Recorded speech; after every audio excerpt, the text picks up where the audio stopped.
Hi, I'm Selena. Welcome to the Finally Fall book tag. This is a tag that's been going around BookTube.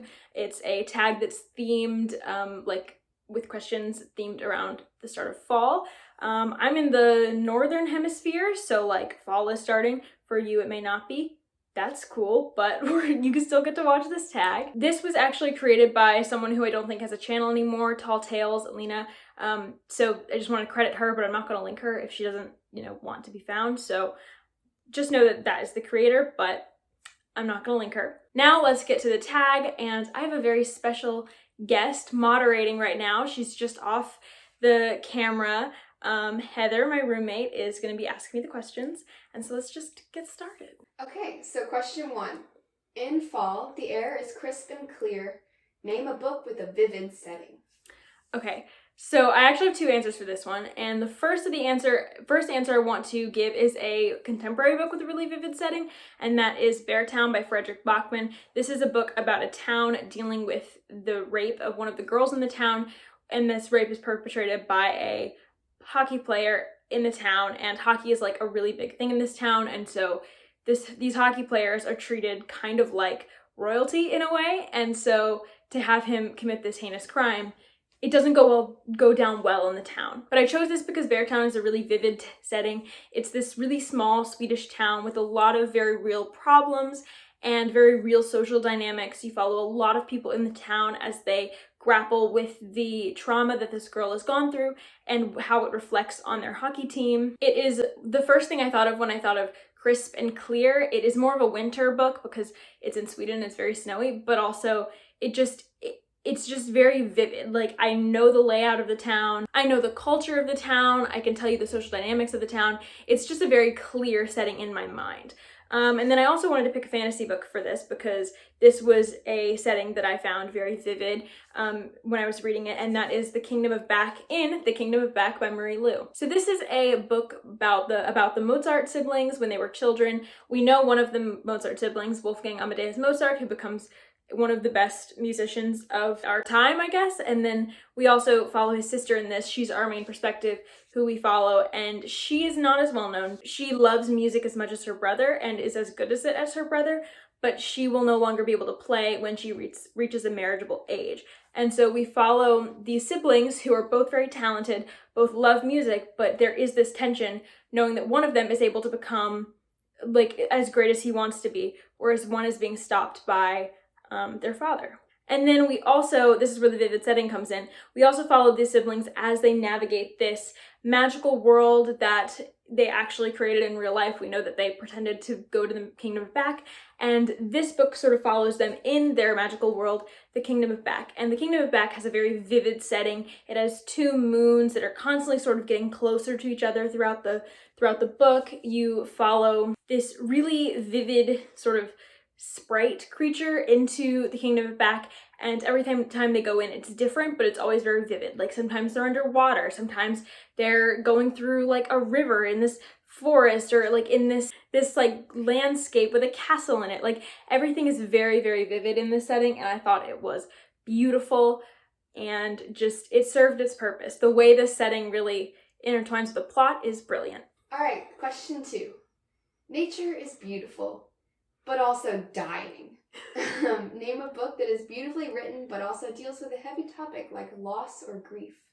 Okay, so this is one of my favorite types of books. I could say The Kingdom of Back for this because this is dealing with like growing up and sexism and stuff.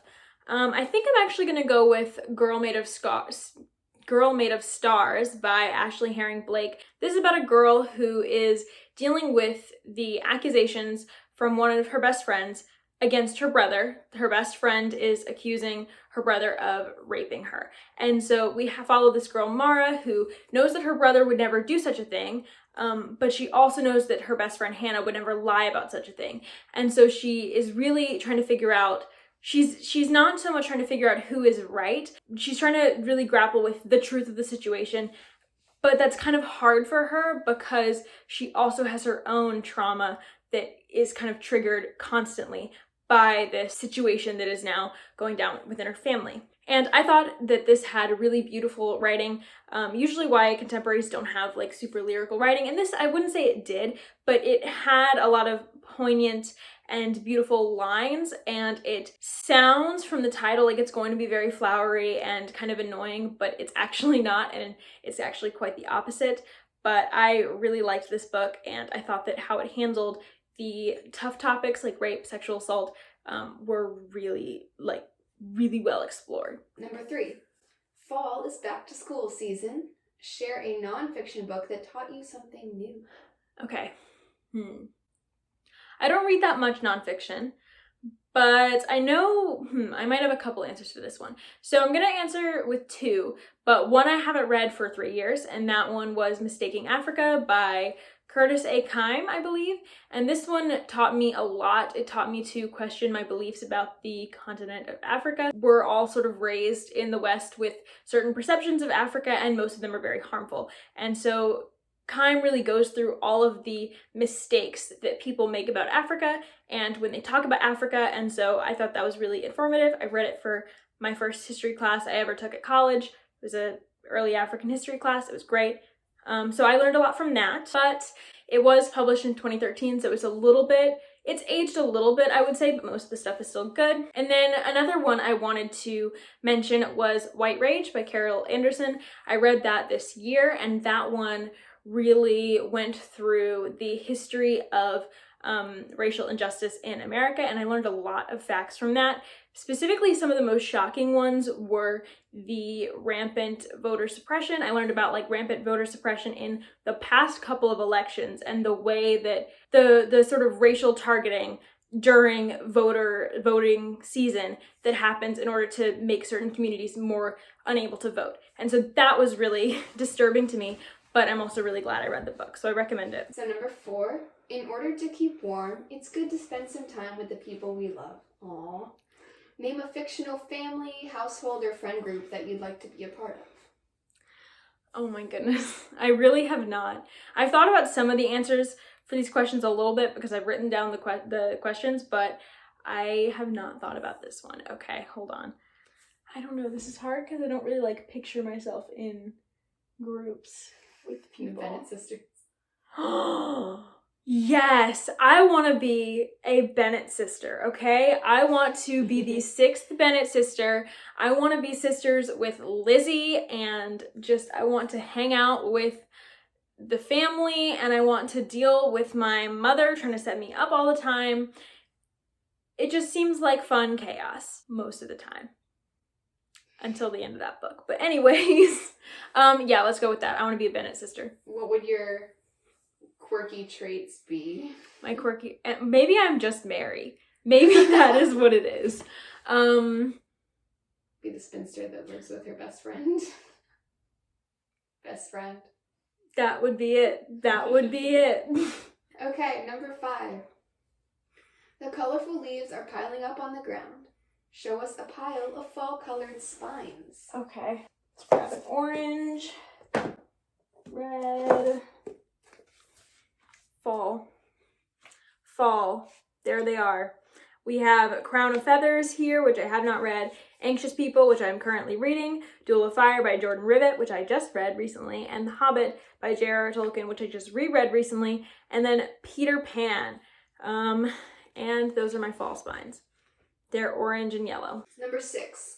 Fall is the perfect time for some storytelling by the fireside. Share a book wherein someone is telling a story. Okay.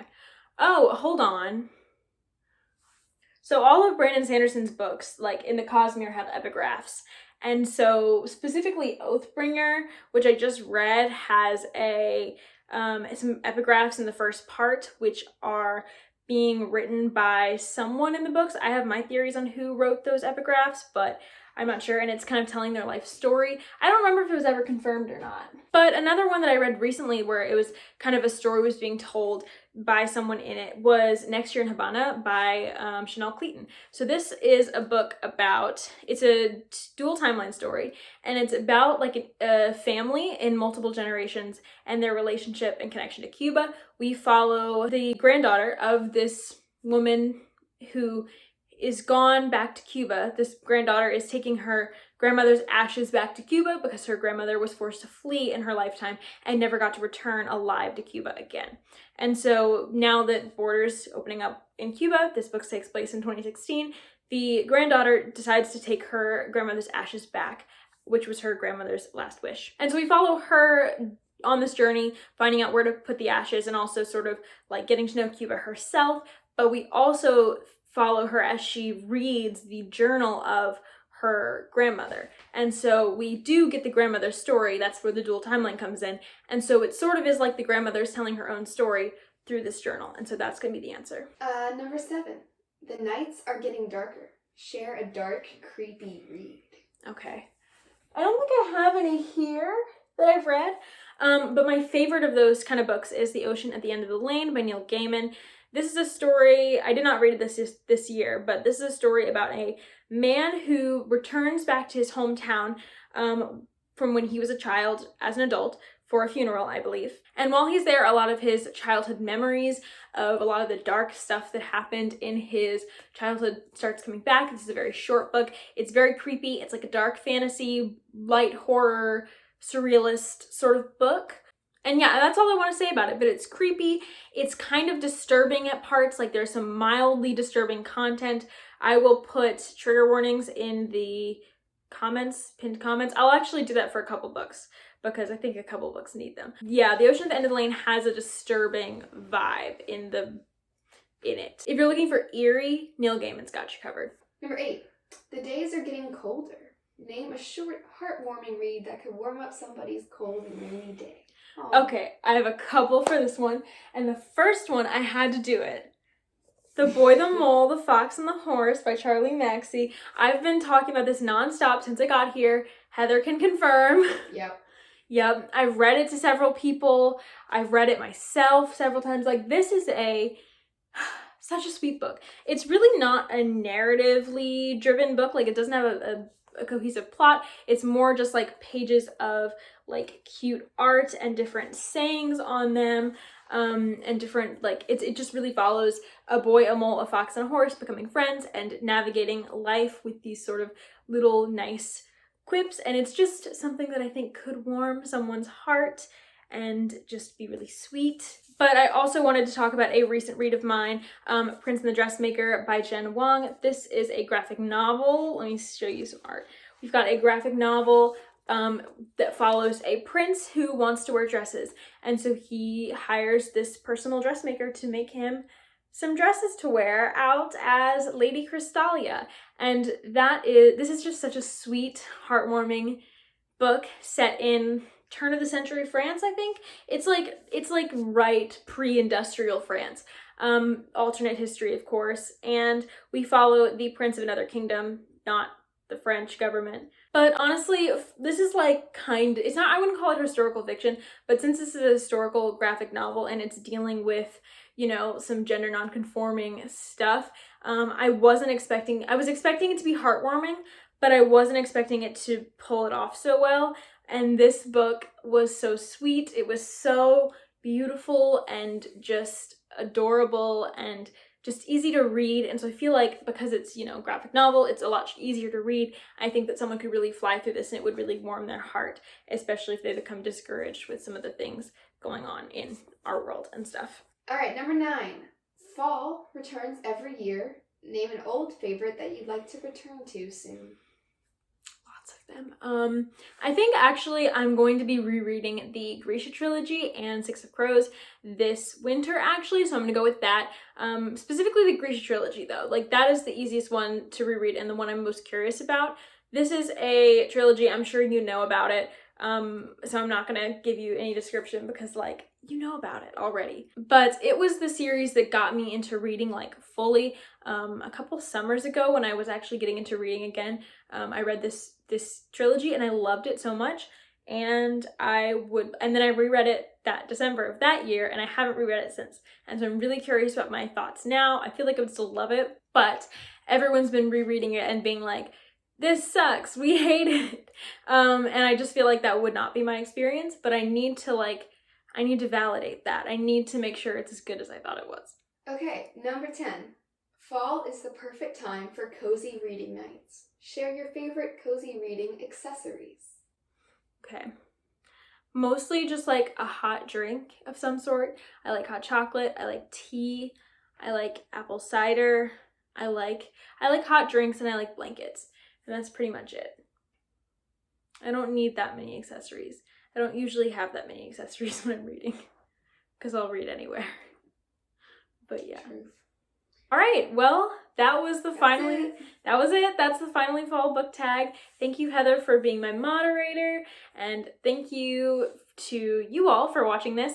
If you want to do this tag, consider yourself tagged. I will leave the questions down below, and you can do it, and that'll be really fun. It's a fun tag. I highly recommend. Okay. Anyways, thank you for watching this tag, and I will see you in my next video. Bye.